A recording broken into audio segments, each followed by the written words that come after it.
Та юунд яарч байна вэ? Хүсэл зорилго эсвэл амжилт бүтээлийнхээ төлөө юу? Энэ бүхэндээ хүрэхэд таныг цаг хугацаа хөгжил дэвшил хүлээнэ гэж үү?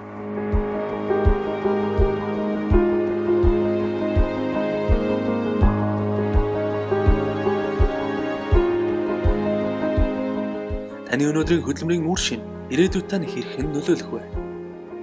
Энэ бүхний хариултыг та хариуцлагатайгаар ажиллаж эхэлснийгээ дараа олж мэднэ.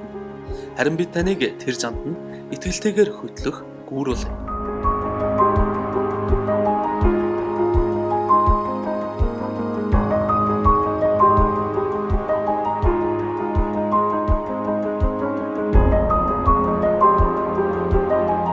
Better Career дэлхийд өрсөлдөх Монгол иргэдийг замчлана.